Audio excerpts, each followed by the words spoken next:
Hello mga moms. Past 10 AM, Sunday. Palm Sunday, magsisimba kaming tatlo. Si Khalil, pinagsisimba ng teacher.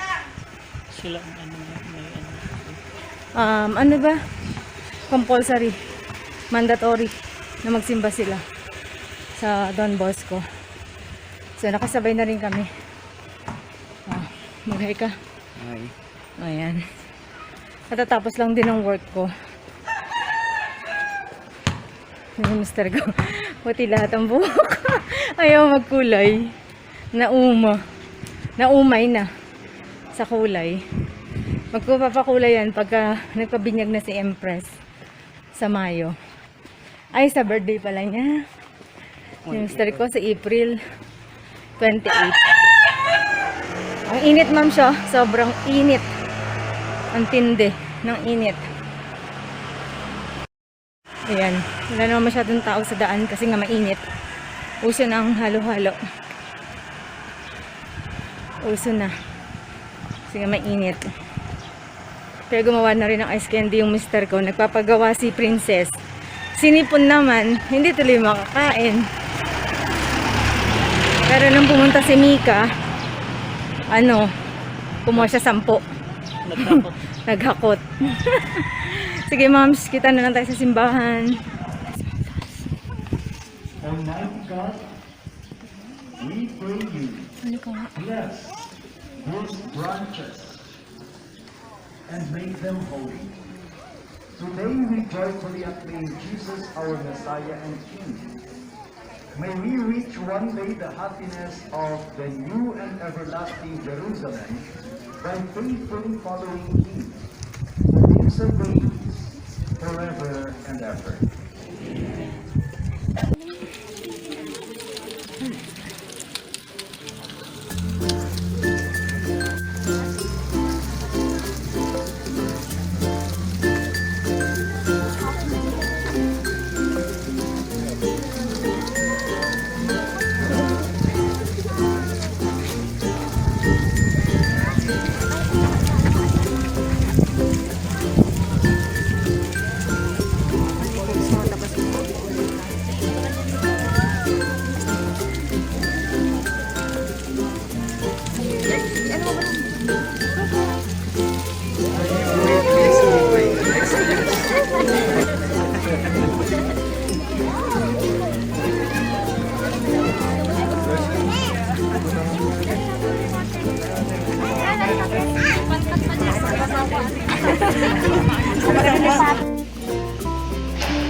Picture mo.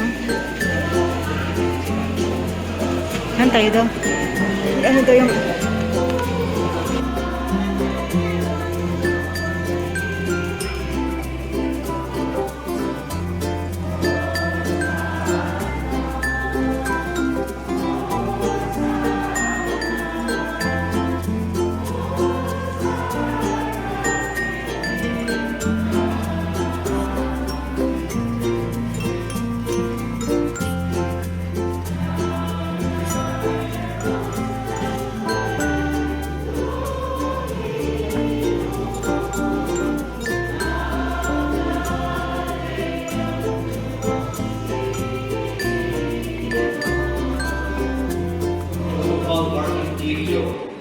Tapos kakaliwa ulit, paakyat ng Balwa. Doon, hanggang sa taas niya. And then we will have that exit route connecting to Lopez Haina, going down to Yap Street and then South Sanitary. Lalabas po, susunod po doon sa may bungad ng South Sanitary. And then, yan lang po Rojas, what is that? Rojas Street. Tapos pa... Hello, moms. Tapos na ang mass.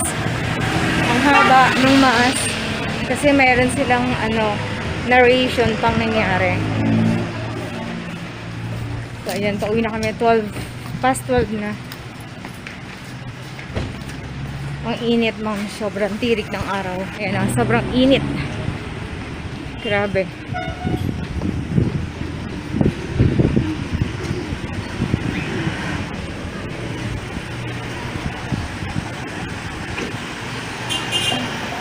Ayan, moms, nasa sanitary na kami. Ang init. Ang ganda, moms, oh.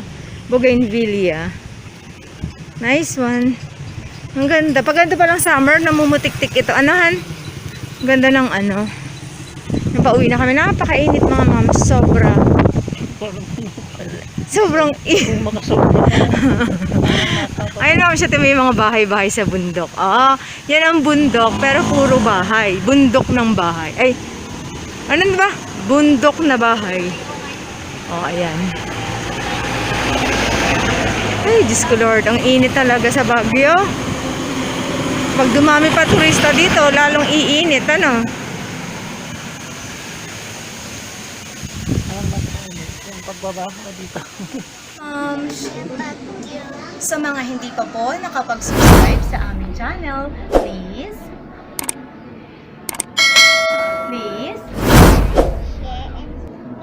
to our channel. Salamat!